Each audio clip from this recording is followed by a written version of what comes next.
네, 한 번 더 우리 사도행전 요원이 마무리인데요. 멈추지 않는 복음 운동 합시다.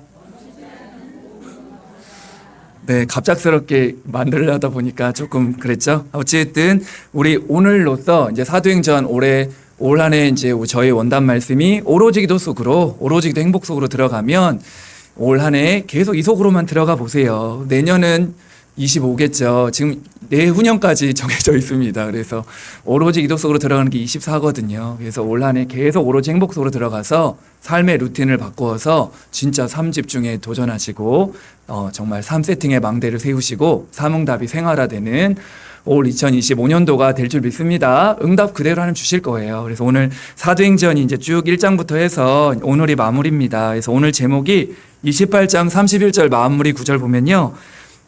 바울이 하나님 나라를 전파하며 주 예수 그리스도에 관한 모든 것을 담대하게 거침없이 가르치더라 말씀하고 있죠. 그래서 오늘 제목이 거침없이 가르치더라입니다. 우리 할렐루야 교회와 우리 할렐루야 전 성도들이 현장에서 담대하게 이 복음과 하나님 나라에 대해서 거침없이 어떤 상황에도 가르치고 증거하는 증인으로 서게 될 겁니다. 우리 교회가, 우리 성도들이요, 이런 응답 누릴 거예요. 근데 여기서 보니까 사도행전을 마무리하는데 꼭 끝이 아닌 것 같잖아요. 그렇죠? 거침없이 가르치더라 열려 있단 말이죠.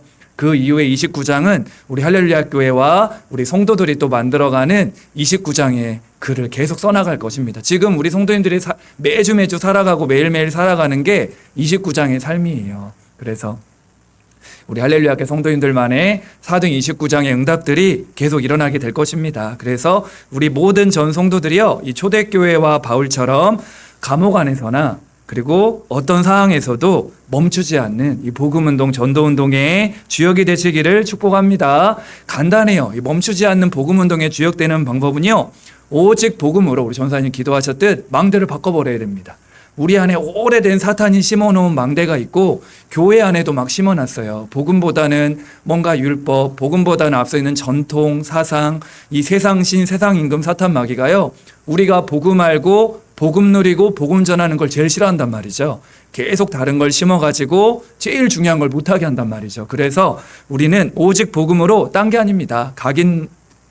복음으로 각인되고 복음으로 뿌리 내리고 복음으로 체질되면요, 망대 바꾸게 될 거예요. 그래서 복음으로 각인 뿌리 체질 내리는 최고의 방법이 오늘 예배 시간입니다. 예배와 사오늘이 복음으로 망대를 바꾸는 가장 축복된 시간인 줄 믿습니다. 그래서 내가 복음으로 각인 뿌리에 체질냈다. 기준이 뭐냐면요, 이 정도 되면 됩니다. 내가 다른 거 말고 복음 듣고 예배 드리고 말씀 들어야 힘이 나고 복음 들어야, 말씀 들어야 행복하고 뭔가 힐링이 되고, 이런 사람은요, 복음의 망대가 세워진 사람입니다. 내가 예배 안 드리고 복음 안 듣고 말씀 안 들어도 전혀 상관없어. 이거는 아직 망대가 안 바뀐 사람들이에요. 근데 내가 뭔가 복음을 안 듣고 사원을 안 하고 예배 안 드리면 뭔가 내 리듬이 안 맞아. 이 사람들은요, 복음 각인 뿌리 체질 어느 정도 된 사람들입니다. 그래서 저 여러분들이 복음으로 완전 각인 뿌리 체질 내리셔가지고 망대가 바뀌셔서 우리 가문도, 교회도, 현장도 살리는 증인 되시기를 축복합니다. 이 방법들이요, 성경에 보니까 이 시편 기자는 눈만 뜨면 말씀을 들었다 하잖아요. 우리 성도님들도 아침에 눈 뜨면 제일 좋은 거 해야 되잖아요. 하나님 주신 날. 그래서 기왕이면 말씀 다시 들어보시고요. 눈만 뜨면 일단 나는 말씀 묵상하거나 말씀 듣는다. 틀어놓고 하루를 시작해 보세요. 너무 좋고요. 입만 벌리면 우리 신앙 고백하는 겁니다. 우리 성도님들은 남을 해하거나 험담하는 말은 절대 하지 마시고요. 살리는 말, 축복하는 말, 격려하는 말, 남을 높여주는 말만 하세요. 우리 할렐루야 교회 성도님들은 그렇게 될 줄 믿습니다. 그래서 눈만 뜨면, 입만 벌리면 복음 듣고 복음 복음 고백하고, 그리고 나를 만나는 사람이 5분 이상 됐다. 하나님 계획이 있는 겁니다. 그래서 듣든 안 듣든 해도 되고, 나도 모르게 복음이 흘러가는 복음 말해보세요. 베드로가 안진뱅이를 보면서 복음 각인 뿌리 체질이 된 베드로가 딱 보니까요, 안진뱅이에게 딱 은과금은 내게 없지만 그리스도를 딱 주었단 말이죠. 그리고 체질이 된 복음의 망대가 바뀐 바울 보세요. 감옥 안에 들어갔는데도 뭐하죠? 신라와 더불어 찬양하잖아요. 그렇죠? 찬양하며 기도하다가 옥문이 열리고 간수가 복음 듣고 간수의 가족들이 다 복음 듣게 됐잖아요. 그러니까 어떤 상황, 현실 상황도 상관이 없는 겁니다. 이 복음 각인 뿌리 체질 내는 사람은요, 어디를 가든 하나님 축복을 몰아가십니다. 그래서 할례 성도님들이 복음의 망대를 바꾸는 주역 되시길 바랍니다. 알긴 알겠는데 복음 각인 뿌리 체질 내는 방법 알겠는데 좀 더 구체적으로 성경에 뭐라고 말씀하고 있냐면요, 이게 서론입니다. 요한복음 15장에 보면 예수님께서 붙어있는 제자가 되라 말씀하고 있어요. 우리 너무 잘 알고 있는 내용이죠. 요한복음 15장에 보면 하나님께서 직접 뭐라고 말씀하시냐면, 하나님은 농부다. 그리고 이 농부이신 하나님께서 포도나무를 심었다는 거예요. 이 포도나무가 누구죠? 예수 그리스도입니다. 농부 대신 하나님께서 포도나무를 심었는데 그 포도나무는 예수 그리스도인데요. 이 포도나무에 붙어있는 가지가 있는데 그 가지가 누구다? 바로 저와 여러분들입니다. 그래서 그 가지는 나무에 붙어 있어야 돼요. 그렇죠? 우리 예수님께서 이렇게 말씀하고 있습니다. 나의 안에 거하라. 예수님께 복음에 붙어 있으라고 말씀하셨어요. 복음의 망대를 세우는 방법은 다른 게 아닙니다. 우리가 예배 안에, 교회 안에, 그리고 말씀에 붙어 있는 거예요. 붙어 있으라고 말씀하셨습니다. 은혜 받는 자리에 붙어 있는 자가 되시길 바랍니다. 그런데 가지가 나무를 떠나버리면 어떻게 되죠? 쓸모가 없게 됩니다. 열매도 못 맺게 되고요.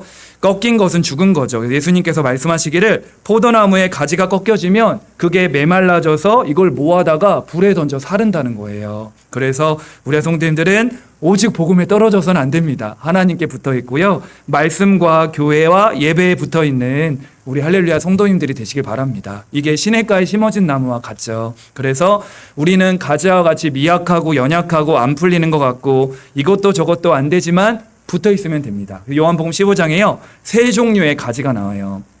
방금 말한 것처럼 첫 번째는요, 붙어 있는 가지입니다. 이 붙어 있는 가지는 예수님이 나는 포도나무고 너희는 가지니까 그가 내 안에 거하면 사람이 열매를 많이 맺나니 너희가 나를 떠나서는 아무것도 할 수 없다. 이렇게 말씀하고 계십니다. 예수님께서 가지는 나무에 붙어만 있으면 어느 날 열매를 맺게 될 거야. 응답이 없는 것처럼 보이지만, 그쵸? 붙어만 있으면, 우리 성도님들이 성삼위 하나님께 붙어 있고 교회와 예배에 붙어 있으면 열매를 맺는다는 거예요. 그래서 악착같이 붙어 있자. 이것도 좀 의미가 좀 그렇지만 의미를 알면요. 예전에 그래서 뛰는 사람 위에 나는 사람이 있고 나는 사람 위에 누가 있다? 붙어 있는 사람이 있다. 할례 성도님들이 붙어 있게 되길 바랍니다. 내 실력, 능력 사실 상관없습니다. 붙어 있는 가지가 되면요. 하나님이 시절을 쫓아 열매를 맺으며 중요한 하나님의 제자로 쓰임받게 될 거예요. 그래서 많은 사람들이 저 사람은 맨날 예배드리고 맨날 훈련받는데 아무런 응답도 역사도 없다. 그런 말에 속지 마세요. 만약 그분이 예배 안 드리고 훈련 안 받으면요, 이 자리에 없을 수도 있고, 저 같은 경우도 복음 알고 훈련 받고 예배 드려서 지금 이 정도인 겁니다. 만약에 제가 예배 안 드리고 저도 훈련 안 받고 매일매일 묵상 안 하고 새벽 기도 안 하고 이런 거 안 하면요, 저도 정신병에 있을 수도 있어요. 정신병원에 있을 수도 있습니다.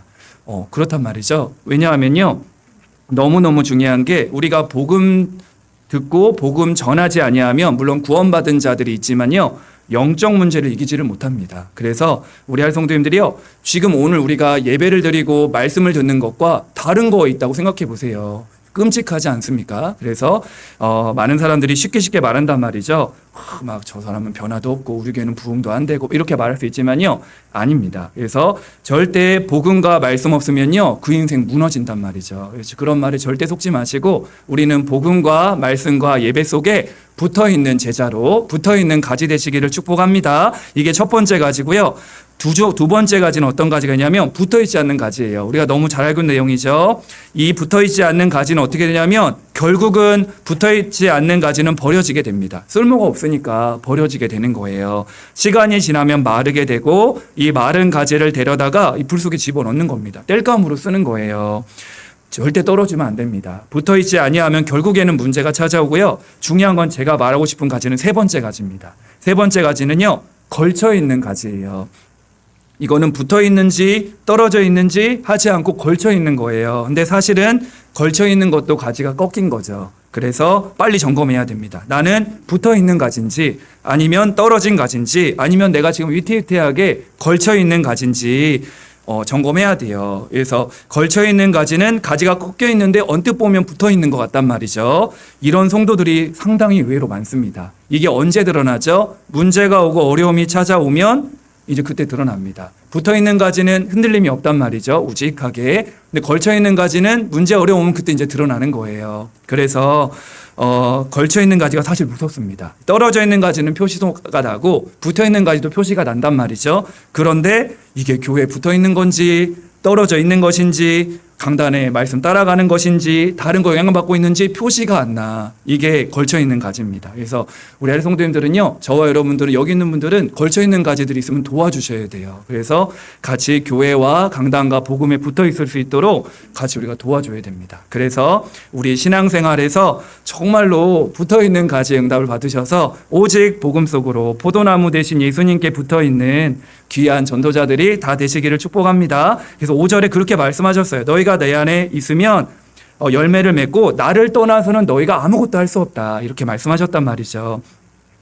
붙어있지 않는, 복음과 하나님께 붙어있지 않는 가지들 보세요. 인생이 잘 풀리는 것 같지만요, 나중에 보세요, 철저하게 무너지게 됩니다. 성경에 말씀하고 있어요. 하나님 없는 인생, 흑암, 운동, 공허가 반드시 찾아온단 말이죠. 어느 날 반드시 그날이 옵니다. 그래서 우리 아래 성도님들은 하나님 없는 인생, 복음 없는 인생이 아니라 오직 복음과 예배와 교회에 붙어있는 참 제자 되시기를 축복합니다. 이게 서론이었어요. 이걸 바르게 알아야 우리가 거침없이 가르치는 인생으로 살아가게 됩니다. 첫 번째입니다. 그래서 거침없이 가르치더라.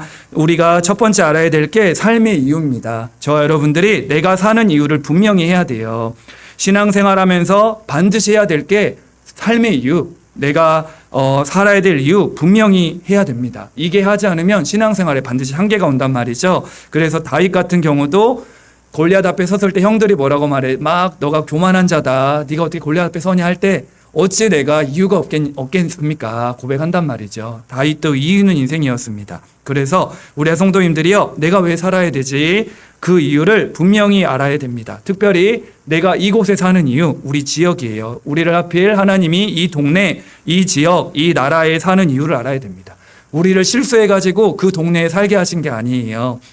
하나님이 세밀하신 계획과 인도 속에서 우리를 딱 살게 하신 겁니다. 우리가 지역 복음화를 놓고 함께 기도하는 이유가 여기 있죠. 그리고 우리가 태어난 이유입니다. 우리 가정과 가문, 특별히 우리를 김씨 가문, 이씨 가문, 박씨 가문에 태어난 이유도 분명히 있어요. 우리가 또 결혼을 할 때에도 그 상대방과 결혼한 이유도 분명히 있습니다. 사는 이유가 있고요. 우리가 학교 가는 이유, 직장에 가는 이유, 그쵸? 군대 가는 이유, 다 이유가 있습니다. 또 공부하는 이유도 있고요. 또 그 사람을 만나는 모든 이유가 있어요. 그래서 우리 인생의 고민이었고 저의 고민이기도 했습니다. 그래서 내가 무엇 때문에 살아야 되지? 이 답을 제가 몰랐을 때에는요, 인생이 늘 방황하고 헤맸습니다.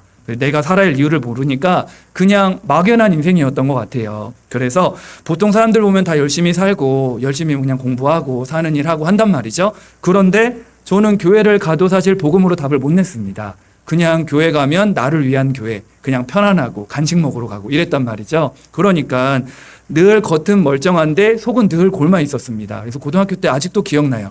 그냥 월요일이고 평상시 하루인데 아침에 눈을 뜨기가 싫은 거예요. 똑같은 삶 또 살아야 되나. 사람들이 볼 땐 저는 아무 문제 없는 그냥 사람인데 저는 죽겠는 거죠. 야, 이거 어떻게 또 오늘 또 이 끔찍한 삶을 또 오늘 반복해서 살아야 되는데 또 살아야 되냐. 또 겉은 멀쩡하게 또 사는 거예요. 그럼 또 하루 마무리하고 집에 아침에 눈 뜨면 또 이 삶을 또 살아야 되나. 이유를 모르니까 내가 왜 살아야 되는지 그랬단 말이죠. 그랬던 제가 이제 복음을 깨닫는 순간부터 바뀌었습니다. 야, 그래, 내가 살아야 될 이유를 아니까 인생이 완전 바뀐 거예요. 성경의 인물들도 다 그랬습니다. 방금 말했던 다윗도요, 다윗이 살아간 이유가 골리앗 앞에 멋지게 설명하잖아요. 골리앗 앞에서 다윗이 뭐라고 고백하죠? 너는 칼과 창과 단창으로 내게 나왔지만 나는 만군의 여호와 이름으로 내게 나온다 하면서 뭐라고 고백하죠? 내가 오늘 저 온 땅에 하나님 살아계심을 내가 증명할 것이다. 이게 다윗의 삶의 이유였어요. 나는 공부하고 모든 거 양을 치고 모든 거 하는 이유가 나를 통해 하나님 살아계심을 나는 증명할 것이다. 이게 다윗의 삶의 이유였습니다. 요셉도 보세요. 요셉을 보면서 바로 왕이 뭐라고 그랬죠? 야, 진짜 하나님 영에 감동됐구나. 노예에 가도 감옥에 가도 왕 앞에서도 항상 하나님이 함께 하심을 요셉을 통해 보여줬단 말이죠. 요셉이나 다윗이나 공통점이 뭐죠? 나의 삶의 이유, 나를 통해 하나님 살아계심을 온 땅에 증명할 것이다. 이들이 삶의 이유였어요. 그래서 모든 분야에서 우리 렘넌트가 우리 성도님들이요, 뭐 정치, 경제, 사회 모든 분야에서 하나님 살아계심을 나타내는 이 구약시대의 렘넌트는 이렇게 분명한 답을 가지고 삶의 이유가 분명했단 말이죠. 우리 신약의 바울 같은 경우도요, 다메섹에서 그리스도를 만나고 내가 살아도 주를 위해 산다. 죽어도 주를 위해 산다. 복음을 위해 산다. 이게 사도 바울의 삶의 이유였습니다. 그래서 내가 먹든지 마시든지 무엇을 하든지 다 하나님의 영광을 위해 살 것이다. 이게 사도 바울의 고백이었어요. 나는 그래서 하나님을 기쁘시게 하게 되길 원한다. 내가 함께 있으나 떠나 있으나 나는 하나님만 기쁘게 하길 원한다. 이게 사도 바울의 삶의 이유였어요. 다메섹에서 인생의 답을 깨닫고 나는 이제 복음을 위하여 하나님 나라를 위해 살 것이다. 초대교회도 마찬가지였습니다. 초대교회의 삶의 이유가 뭐였죠?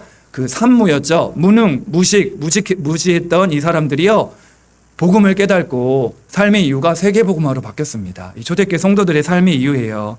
그래서 뭐 핍박이 오든 환란이 오든 이 사람들이 뭘 하죠? 늘 예수는 그리스도, 이 복음 전하는 일에 기쁨으로 순교하고 그렇죠, 살아가게 된단 말이죠. 그래서 오직 성령이 너에게 임하시면 예루살렘 온 유다 사마리아 땅 끝까지 이르러 내 증인이 되리라. 삶의 이유입니다. 여기서 우리가 이제 점검해야 될 게 우리 할렐루야 교회의 존재 이유입니다. 저와 여러분들이 같이 붙잡아야 돼요. 저도 항상 이런저런 생각을 한단 말이죠. 그런데 어제 핵심에서 그런 산업선교 때 그런 말씀했죠. 죽전동부교회가 뭐 월드 임마누엘 교회로 이제 바뀌게 된다고 하죠. 아, 이름의 정체성이 있구나. 그래서 예전에 저희 목사님이 동부노에 어떤 교회가 개척을 한 적이 있어요. 그때 이제 목사님이 축사를 하시는데 이제 이런 말씀하죠. 예를 든 겁니다. 아마 들어보셨을 거예요. 한 동네에 늘 할렐루야 할렐루야 외치는 목사님이 있었던 거예요. 길만 가면 할렐루야, 여기만 가도 할렐루야, 계속 할렐루야 할렐루야만 한 거예요.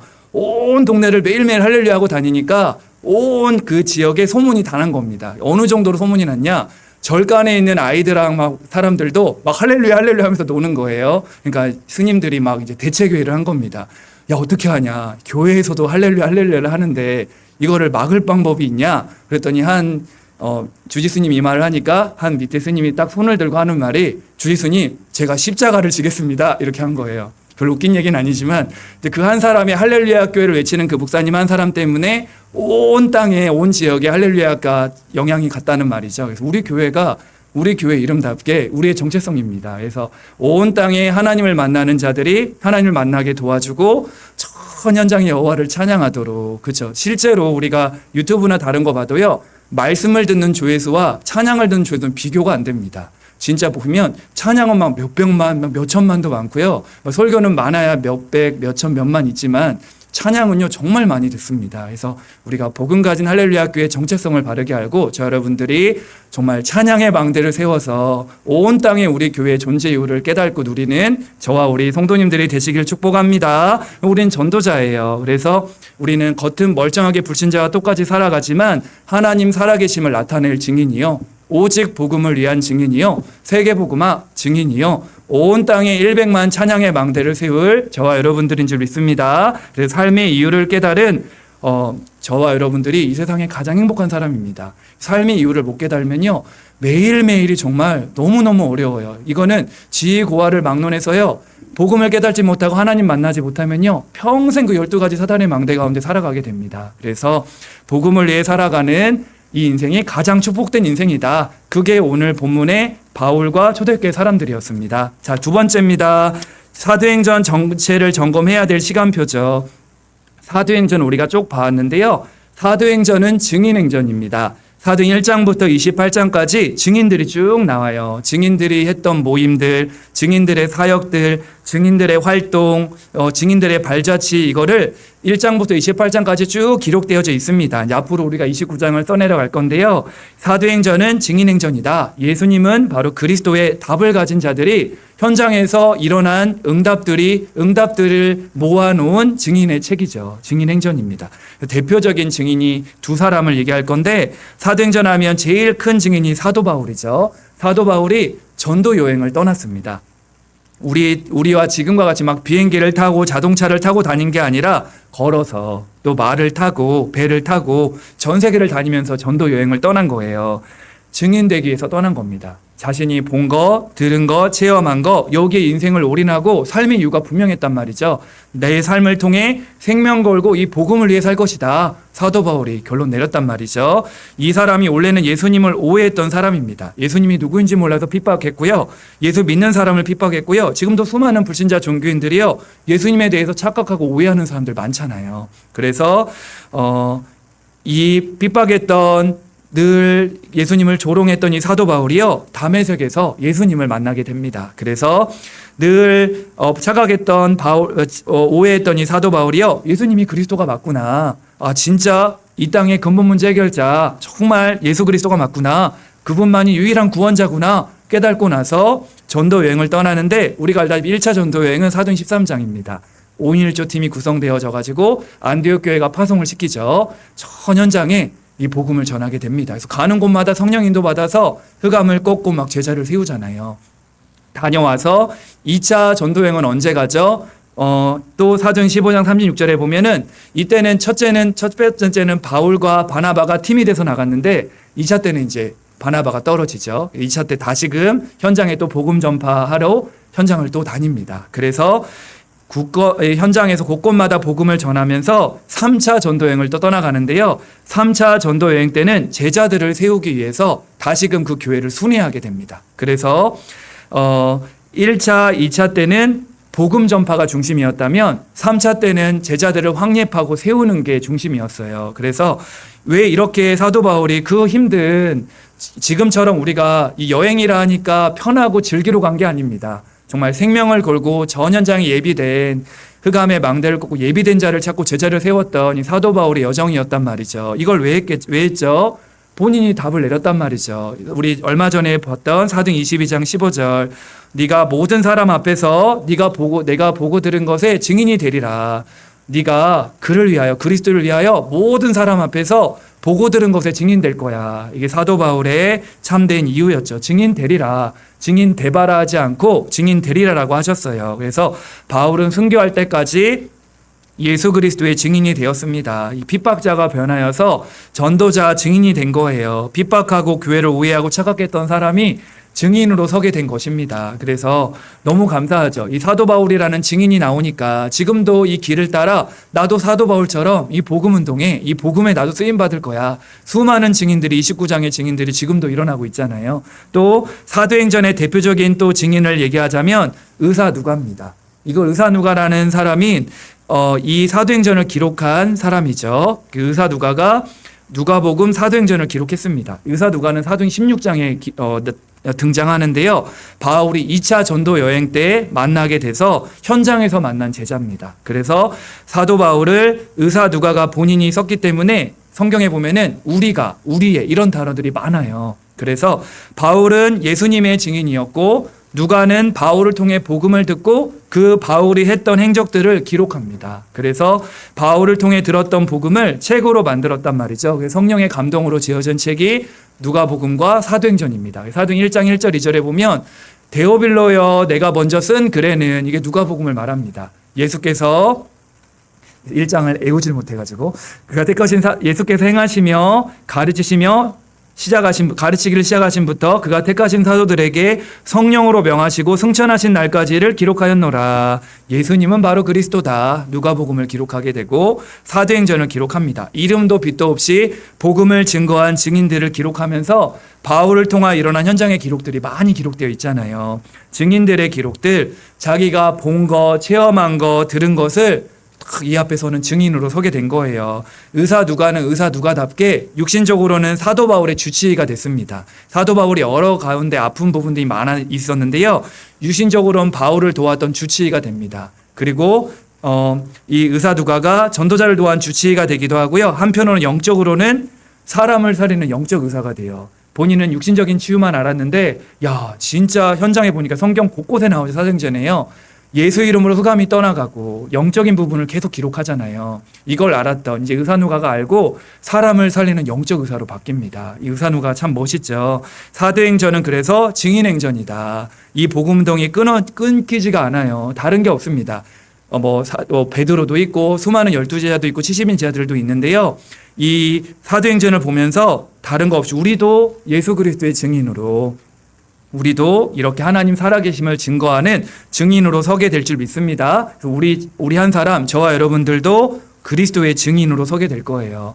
하나님 자녀는 모두 다 예수 그리스도의 증인입니다. 아까 얘기했던 죄와 허물과 죽었던 우리를 하나님이 구원하시고 그 근본 문제에 빠졌던 나, 과거의 증인입니다. 현재 우리가 그리스도로 말미암아 구원받고 하나님 자녀의 축복을 누리며 살아가는 거 현재의 증인이에요. 그리고 앞으로 영원한 천국과 보장받은 하나님의 자녀의 이 보좌의 축복과 하나님 나라 일, 여기에 증인입니다. 그래서 저와 여러분들 하나님 자녀는 모두 다 예수 그리스도의 증인이다. 초대교회와 바울과 누가처럼 예수 그리스도의 증인으로 쓰임받는 우리 할렐루야 교회 전 성도들 되시기를 축복합니다. 세 번째입니다. 그래서 오늘 제목 그대로 이 초대교회와 바울이 거침없이 가르친 거예요. 우리도 멈춰서는 안 됩니다. 우리가 하고 있는 이 복음운동, 전도운동, 기도운동 멈춰서는 안 되겠죠. 우리 주어진 현실과 상황 속에서 멈추지 않고 지속해야 돼요. 초대교회 성도들이 어떻게 멈추지 않고 지속했냐면요. 초대교회는 사실 핍박이 너무너무 많았어요. 형편도 좋지 않았고 핍박과 환난 시대에 이들이 멈추지 않고 복음운동, 전도운동했던 힘은 뭐냐면 이 복음과 전도가 끊어지면요 재앙이 임하거든요. 바울은 이걸 알고 이 복음을 전하지 아니하면 내게 화가 미친다, 재앙이 임한다, 성경은 말씀하고 있어요. 그래서 초대교회 성도들은요 사도행전 5장 42절에 그들이 날마다 성전에 있든지 집에 있든지 예수는 그리스도라고 가르치기와 전도하기를 그치지 아니했다. 멈추지 아니한 거예요. 이런저런 핍박 어려움이 와도 멈추지 않고 그치지 않고 이 복음의 증인으로 서게 된 것입니다. 오늘 사도 바울 같은 경우도 오늘 본문의 말씀처럼 사도 바울의 꿈이 있었어요. 사도 바울의 꿈은 로마였습니다. 그때 당시에 헬레니즘, 모든 길은 로마로 통한다, 그런 시대였단 말이죠. 다시 말하면 로마가 복음화되어지면 세계가 복음화되어진다는 것을 바울은 꿈을 꿨기 때문에 본인에게 주어진 이방인과 임금들과 이스라엘 백성들에게 택한 나의 그릇이다, 이 로마 복음화를 향하여서 그 꿈을 꾼 거예요. 세계 복음화, 로마 복음화. 그걸 바울의 꿈이었단 말이죠. 그게 바울의 꿈이었고 기도 제목이었고 사명이었습니다. 그래서 사실요 이 로마서를 57년에 먼저 기록해요. 57년에 기록해서 로마에 있는 성도들에게 먼저 보냅니다. 고린도에서 로마서를 기록한다고 나오거든요.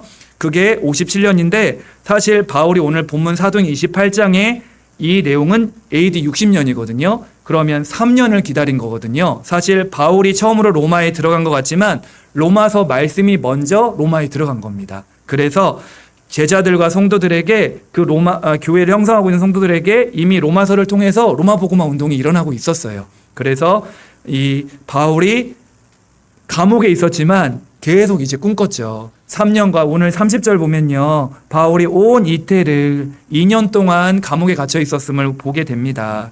먼저 로마서가 들어갔고 바울이 들어가서 본격적으로 복음을 전하게 되는데 사실 감옥에 있었단 말이죠. 그러니까 5년이란 시간표를 사실 기다린 겁니다. 이 가이사 앞에 복음을 전하기 위해서요. 그런데 24절에 보니까 바울이 복음 전할 때 그 말을 믿는 사람도 있고 믿지 아니하는 사람도 있어, 이렇게 나왔단 말이죠. 이 사도 바울이 복음을 계속 전하고 감옥에 있어도 변함없이 그치지 않고 멈추지 않고 복음을 전하니까 믿는 사람도 있지만 믿지 아니하고 떠나가는 사람도 있단 말이죠. 외면하는 사람도 많았습니다. 복음을 전하는데 믿는 사람보다 믿지 않는 사람들이 사실 더 많았겠죠. 자꾸 부딪히는 거예요. 하지만 사도 바울은 그것과 상관없이 온 이태를 자기 셋집에 머물면서 자기에게 오는 사람을 다 영접했다. 2년 동안 가택연금 상태입니다. 감옥에 있는 상태예요. 로마 복음화를 꿈꾸며 3년을 기다렸고 로마서를 기록하면서요. 그리고 로마 황제를 만나게 사실 이태 동안 감옥에 있으니까 5년을 기다렸단 말이죠. 기다림의 연속이었지만 사도 바울은 전혀 흔들림이 없었습니다. AD 67년에 사도 바울이 순교했다고 나오는데요. 그림이 있었던 것 같아요. 313년에 기독교가 국교가 되잖아요. 그게 250년이 걸렸단 말이죠. 사도 바울은 지금을 본 게 아니라 먼 미래를 본 것 같아요. 앞으로 일어날 수많은 후대들, 제자들을 통해 로마가 복음화될 그 그림을 가지고 있었던 것 같습니다. 우리 성도님들도요, 지금 현실만 보지 마세요. 우리 감은 지금 현실만 보면 낙심되지만요, 그렇지 않습니다. 주 예수를 믿으라. 그리하면 너와 내 집이 구원을 받으리라. 저희 집 보니까 30년이 걸렸더라고요. 그러니까 30년이 뭐 다냐 이게 아니고요.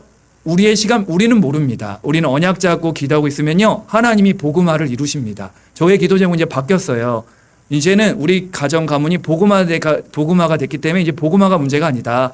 복음 가정이 되기를 원한다 하는 우리 가정과 가문이 진짜 이제 복음 운동에 쓰임 받는 가문, 믿음의 가문, 진짜 전도 운동하는 가문, 복음의 명문 가문, 후대에게 언약을 전달하는 가정. 그래서 이사야 59장 21절에 보면 후대의 입으로 후대의 입으로 후대의 입으로 계속 언약 전달하고 나온단 말이죠. 하나님이 우리에게 준 이 구원과 복음, 말씀과 언약을요, 계속 전달하는, 절대 낙심하거나 힘 빠질 이유가 전혀 없습니다. 그래서 언약만 딱 붙잡고 있으세요. 그래서 바울이 31절에 보면 하나님 나라를 전파하고 복음을 선포하는데 담대하게 막힘없이 거침없이, 왜냐하면 미래를 아니까 답을 가진 사람은요, 현실에 속지 않습니다. 심플하게 되죠. 멈추지 않는 복음운동. 그래서 방금 얘기했던 초대교회와 사도 바울의 공통점 신앙관을 바울이 고백합니다. 저희 목사님이 자주 얘기하는 말이죠. 이들이 막 핍박 환란이 왔지만 이 초대교회와 사도 바울의 이 신앙이 여기 나오는데요.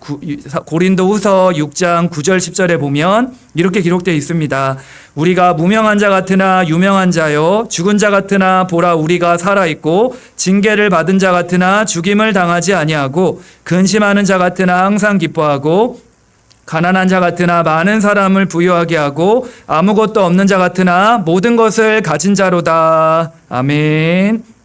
이게 초대교회와 사도 바울이 가지고 있었던 신앙입니다. 수많은 사람들이 복음 전하다가 순교했단 말이죠. 순교를 각오하고 상관없는 거예요. 예수는 그리스도 이 복음 전하는 일에. 그러니까 이 고백되기를 우리는 전혀 남들이 보는 무명한 자지만 유명한 자입니다. 우리 할례 성도님들은 하늘의 별과 같이 가장 유명한 자입니다. 그리고 우리가 이 복음 안에 있으니까 죽은 것 같잖아요. 막 핍박하고 어려움 주니까 죽을 것 같고 망할 것 같지만 우리가 살아있단 말이죠. 생명 가진 자입니다. 우리가 망할 일이 얼마나 많았습니까? 나는 우리를 살려주시고 생명 가운데 우리를 딱 지켜주시잖아요. 얼마나 감사해요. 그리고 우리가 근심하는 자 같으나, 늘 근심하고 막 걱정 많은 것 같지만 늘 기쁩니다.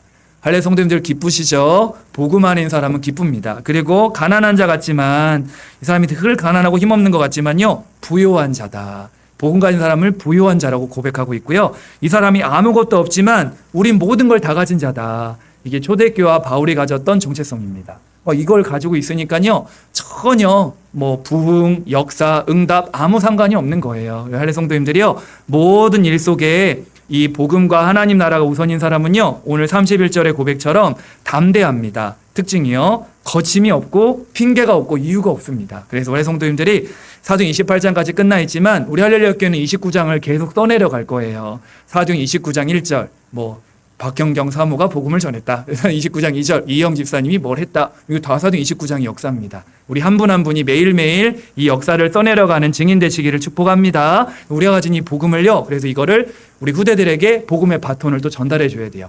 1장부터 28장까지 복음의 바톤을 띄었던 이 사람들이 29장 이제 우리에게 전달해 준 거예요. 우리가 받은 이 바톤을 우리 후대들에게 또 정확하게 본질 놓치지 말고 언약과 복음을 그대로 전달해 주어야 됩니다. 그래서 내가 처한 현장 속에서 사도행 29장의 삶을 살아가시고 멈추지 않는 복음운동, 전도운동의 주역이 되기를 저 여러분들 우리 교회가 이렇게 쓰임받게 될 줄 믿습니다. 결론입니다. 그래서 함께 멈추지 않는 이 복음운동, 전도운동, 거침없이 복음운동하는 우리에게 주신 축복, 증인의 축복입니다.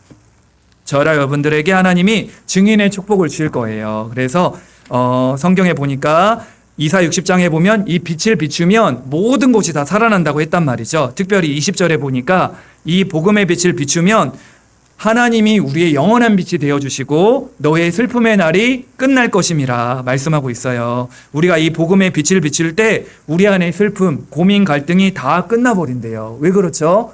복음의 빛이 비추면요, 어둠이 떠나가기 때문에 그렇습니다. 우리가 예배를 드리거나 집회를 갈 때 마음이 평안하고 기쁘고 뭔가 막 힘이 나잖아요. 그게 그러죠? 전도자들이 모여 빛이 비추잖아요. 빛이 비추면 흑암이 떠나가고 하나님 나라가 임합니다. 하나님 나라 임한 증거가 뭐죠? 하나님 나라는 먹고 마시는 게 아니라 의와 평강과 희락이라 했습니다. 하나님 나라가 임하면요 평안해요. 하나님 나라가 임하면 기쁩니다. 하나님 나라가 임하면 즐겁습니다. 그래서 우리 할례 성도님들이요 이 증인의 삶을 날마다 누리고 있으면요 하나님이 분명히 이 사람은 문제고 어려움이고 갈등 속에 있는데 우리에게 평안함을 주실 거예요. 내 마음은 얼마나 평안한지 모르고 기쁨과 하나님 주는 그 능력을 가지고 모든 것 통과하게 될 것입니다. 그래서 전도 선교 속에 우리가 빛을 비추고 있을 때 하나님께서 이 모든 것 우리 가운데 하나님 나라가 임하게 되고 가는 모든 현장에 하나님 나라 일의 증인으로 서게 하실 거예요. 한 구절만 더 말해주면요. 야고보서 5장 19절 20절에 보면 저와 우리 교회가 해야 될 축복인데요. 내 형제들아 너희 중에 미혹되어 진리를 떠난 자를 누가 돌아서게 하면 너희가 알 것은 죄인을 미혹된 길에서 돌아서게 하는 자가 그의 영혼을 사망에서 구원할 것이며 허다한 죄를 덮을 것임이라. 보세요. 이 증인의 축복이 얼마나 큽니까? 그를 영혼에서 사망에서 구원하고 그의 죄를 덮어주고 미혹된 길에서 돌아서게 한 자. 사실 그 영혼이 구원받았다는 얘기는 영원한 축복을 받은 거거든요. 그렇다면 우리 이 복음을 전해준 증인들의 축복은 뭐죠? 영원한 축복입니다. 우리 할렐루야 성도님들은 영원한 축복을 받으세요.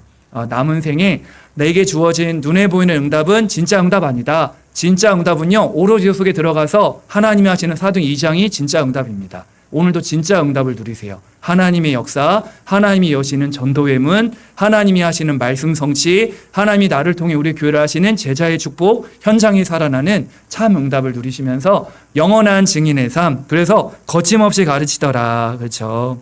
하나님이 우리 할렐루야 성도들 통해서 거침없이 가르치는 증인들로 우리 한 분 한 분을 축복하고 증인 되어져서 우리 교회가 앞으로 29장의 축복을 만들어가는 우리 모든 할렐루야 공동체 되기를 예수님의 이름으로 축복합니다. 우리 찬송가 516장 찬양하겠습니다.